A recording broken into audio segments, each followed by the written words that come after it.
Hello, everyone, and welcome to our special series on the special town meeting to be held November 2nd, 2025 at 1 p.m. Remember, that's a Sunday. We're here today to talk about the fire station renovation project and specifically the design ask that's going to be made at town meeting.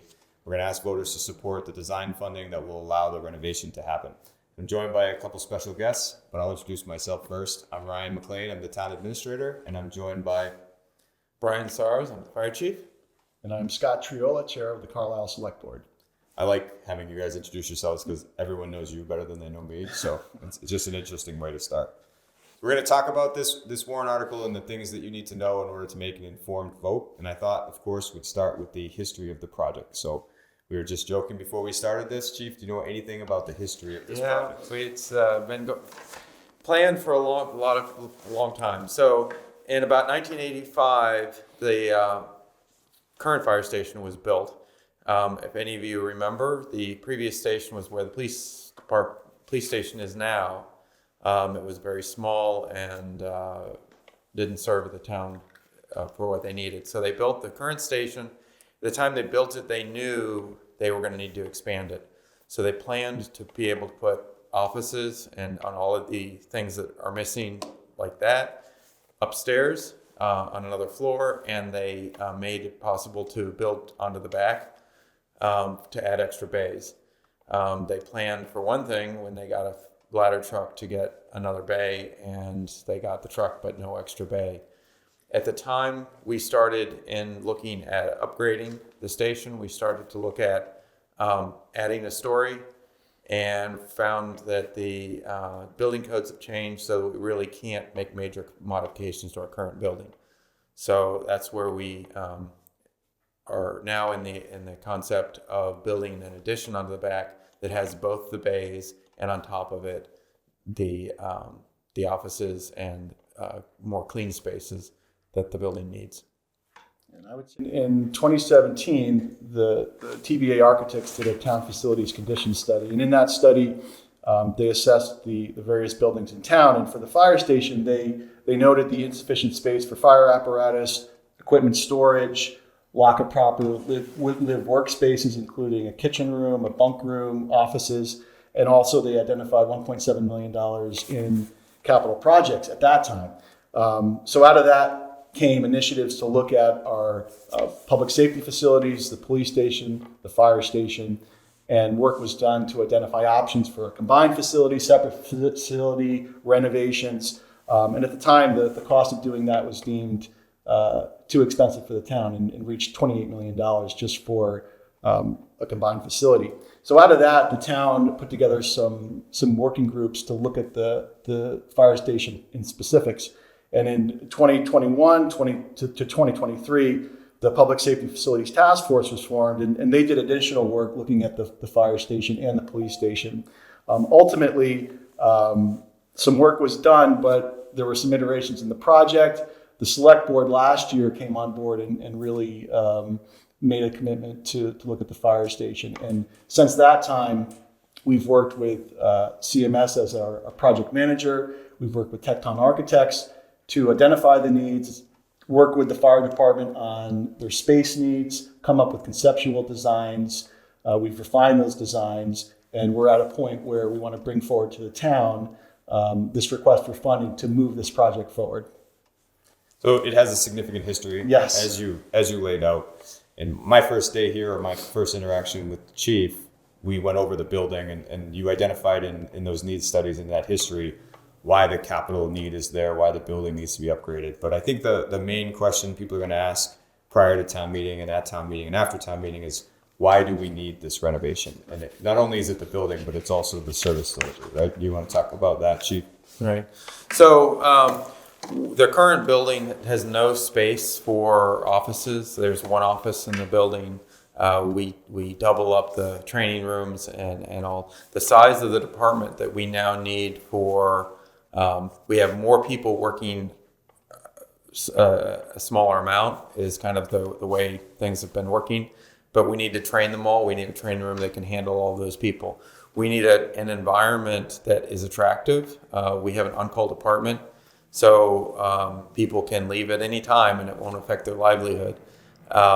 So we need, and then the other thing is that we've come to a world where it is harder and harder to recruit people within, say, 4 minutes of the station.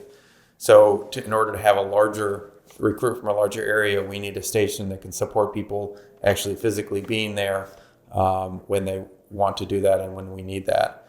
So that includes the ability to do bunk rooms, the ability to have office space, people can do remote work there, and the ability to do some of the things like exercise in the building. The other part of that is to have an environment that people want to be in and want to be part of the community of the fire department. So all of these are important. The other kinds of things is we're recruiting. We were at one point about a quarter of our people were women. We have no facilities for women in our station, and there's a lot of people have recognized a lot of safety issues in terms of hazardous materials and in terms of cancer and things like that we are just not equipped for in our station, and our station really, without an improvement, can't handle and can't treat our people the way we should be treating our people. It's fair to say that the recruitment pool that you've been looking at has changed over time. We're looking at a part-time job for many people. You're drawing from students, med students, other people that are interested in fire or becoming a full-time firefighter. And I think it's fair to say that those people might not be able to afford living in Carlisle or around Carlisle, which makes that four-minute mark tough to hit. That's correct. And we've had a very good luck with students, people, pre-med, people who want to go into medicine, people who want to go into the fire service. We've had good luck in recruiting them. It is hard for them to become a part of, the reason you do this is because you're part of the community. And if they're not part of the Carlisle community, then you're part of the fire department community. And it's very difficult to do that in a station where you just have no facilities for people to be there, other than when a call is going on. So these kinds of things are important. And a call department for a town like Carlisle is, if we can keep it, is a wonderful thing. We do not have fire hydrants. If we had 3 or 4 people on shift, we'd have a very different department and we have very different services than we can do now. Right now, we can do 2 ambulances. Nobody has waited mutual aid for an ambulance for years. We have the 2. And to do water supply, it's not just 4 guys. It's 12, 15, 18 people. The last several fires we've had over 20 people respond. And that's how we can efficiently do what we need to do and safely do what we need to do. So from the fire service delivery side, call firefighting matches the Carlisle community. And Scott, I know you've been on the finance committee for a long time and the select board. Why is it a best financial decision for the town? I think one of the eye-opening things for me and for the other members of the committee I was working on to look at and assess the fire station was the economic side of maintaining an on-call department. I think, as a resident, you just know it's an on-call department, but you don't think about the implications of that, both from a service delivery standpoint, from being able to staff the apparatus we have and respond to fires, but the economic benefit to the town of on-call is significant. If you look at how much we spend on staffing for our current on-call force, it's approximately $300,000 to $400,000 per year. If you look at the cost of maintaining a minimum career department, and we've looked at this ourselves, we've also had MRI assess this for us, which is an independent body. The cost of going to a combination of on-call and career firefighters would add over $1 million a year to our operating budget in staffing costs and related costs. If we have to transition to a full career department, meaning we're relying on professional firefighters, that would add over $2 million to our annual operating budget. So maintaining our on-call force has a real economic benefit to our operating budget, to our town, to the tune of $1 to $2 million per year. Yeah, one thing that's a big eye-opener for a number of people is when they realize in most towns with career departments, the fire department staffing costs more than police department staffing, and that's an eye-opener. Yeah. And that's something. So it's not. our goal is to provide better services and do it cheaper.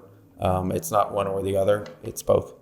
And to the chief's point, the other thing that we do see in Massachusetts and nationwide is it is increasingly hard to recruit and retain on-call volunteers. And so for Carlisle, it's very important that we maintain the strong culture we have and the strong management of the fire department that we have to both recruit and retain our firefighters. And going forward, the station is going to be a big part of that in terms of providing, supporting the operations of the fire department, certainly improving and maximizing the health and safety for our volunteer firefighters, but also providing those live-in workspaces where they can come and stay at the station and be available, whereas now there's no space for that. So that affects people's availability. If they can't physically be in Carlisle, right now they can't be on call. The station, part of the goal of the station and the key goal is to provide a space where they can come in and be at the station when otherwise they couldn't be.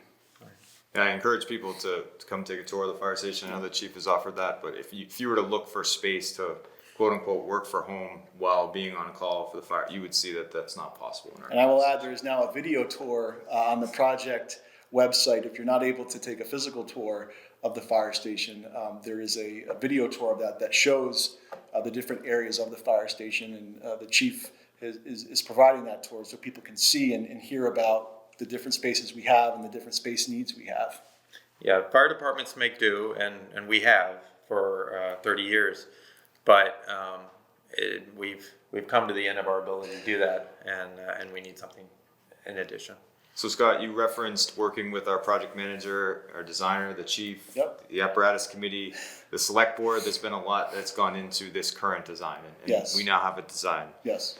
Right now, it's a conceptual design. You're going to hear, to the residents, you're going to hear a lot of words. So conceptual design is, here is the concept that we're Yep. showing you to try to build. And what's being asked now is to move it from a concept to a schematic design and actual construction documents, which would be the next ask. So this ask is about finishing that design. You want to talk about how we've gotten to that process? Sure. So, as I said, last year, the select board spent a fair amount of time doing RFPs and interviewing and selecting both the project architect and the project manager. In April, the architect provided an initial set of options for a conceptual design that didn't meet the needs at the time or needed to be refined prior to last town meeting. But at last town meeting, we asked the town to support an article that provided funding to do that work, to do that additional conceptual design work over the summer, which the town approved overwhelmingly. So since annual town meeting in May, the summer has been spent on a couple of different things. One has been refining the conceptual design, and that's the architect working with the chief to ensure that the conceptual design's meeting his needs. It's working with the select board to ensure that the conceptual design meets our project goals and our needs for the town. At the same time, we had a committee that I was on and included members of the finance committee, the municipal facilities committee, environmental sustainability, looking at the fire apparatus and some of the needs associated with that to further inform what the requirements for the project were. So our architect Tecton was working with us through that process, and in September, after some iterations, we arrived at a conceptual design that met the select board's goals and needs, met the fire department's goals and needs, and was one that we were comfortable moving forward with in terms of getting both a cost estimate, which is what's driving the ask at town meeting, but also being able to recommend to the town to take this next step in the project. And so we're at a point where, as you said, we have a conceptual design that the select board supports, and they support this article that's being presented. 5-0 is the vote on that. And at town meeting, we're asking the town to also support the conceptual design and provide the funding needed to move to the next step, which is going from the conceptual design to creating the construction documents, the detailed schematics, and doing all the detailed work required to take this project to bid, so that then we can, at a future town meeting, present a project budget based on those bids. So there'll be two big votes, one for Yep. this design process, which is what's being asked at this town meeting. Yes. And then the next big vote will be the project itself. Yeah, and I will add the way we're handling this is that at town meeting, it will require a 2/3 vote to approve the funding at town meeting, followed by a vote at the ballot to approve the debt exception. So there's going to be two steps in this initial vote to both approve the funding at town meeting and then a subsequent vote on November 13th at the ballot to support that as well. Okay. And at this design phase now, we have a cost estimate for the project. Yes. The cost estimate for the project is 16.7 million to 17.2. The reason for the range is it's a concept, but Yep. we feel really good about the estimate at its current state. And then if voters approve the design phase, then the next estimate should be, if not exact, almost exact, so that voters know exactly what's being going for. But if you're gonna vote for this part of it, you need to understand the project budget. And it's 1.4 million is the ask for the design. Design typically runs about 15% of the total project budget, and it doesn't just include, the fancy drawings. It's the legal requirements, the site investigations, all the permitting work. It involves the owner's project manager and everything that the state requires that we do, because no one on staff is an engineer and all of this needs to be designed correctly. So it's not 1.4 just for the architect. There's a lot of costs in there to include contingency. Right. Right. So- So based on these further designs, then they can actually bid it Right. and get real costs and what it was really going to cost to do. We've already been in discussions with the architect that there's a lot of things that we're going to sharpen our pencil and make sure we have right and make sure we're doing it in the most efficient and cost-effective way. Yeah. Some towns do this where they just say we're going to design and bid it and give you a project estimate that might be inflated to cover for contingencies. Then you see at a subsequent town meeting there's some correction. The board has decided to go with this strong estimate and design cost, followed by a more exact estimate for building construction. Correct, yeah.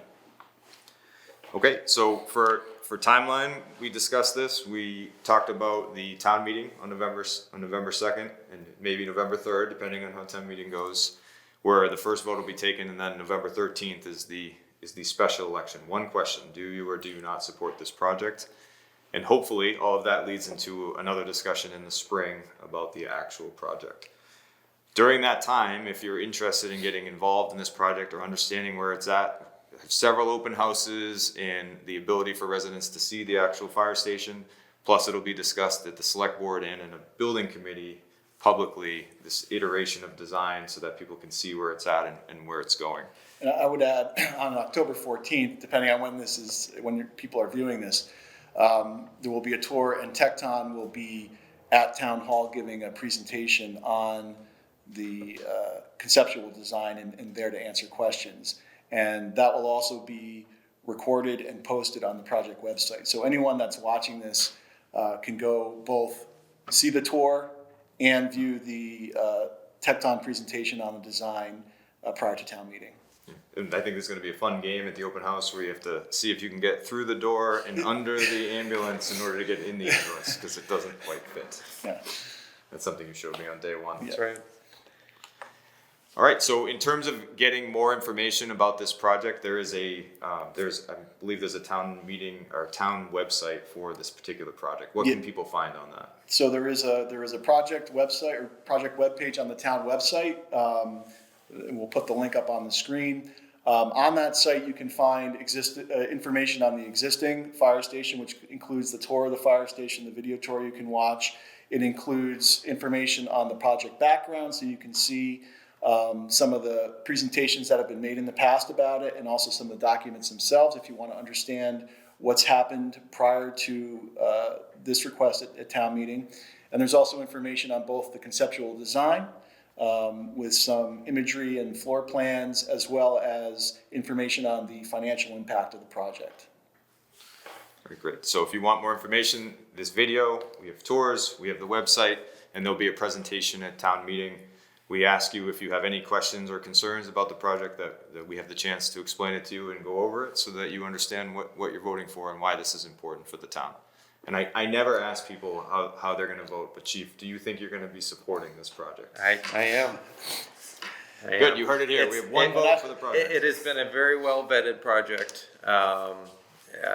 sometimes painfully so, but it's been very well vetted, and I think the town is going to be very happy with this asset that will serve them well into the future. And your professionalism during this process has been great. I know you've been advocating for it for a long time, and allowing everyone to work through it, I think, has created just a tremendous product that, like you said, will serve the town for years. And he's been extremely patient with me and my fellow select board members and committee members. Going into this, I did not know much about the fire department. I certainly know much more, but I also have an appreciation for how little I still know.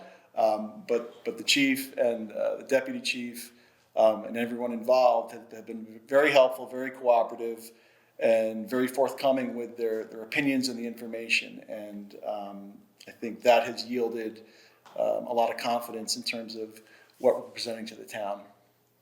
All right, we'll see you at an open house, a tour. We'll see you at town meeting and on election day, and we hope you support this project.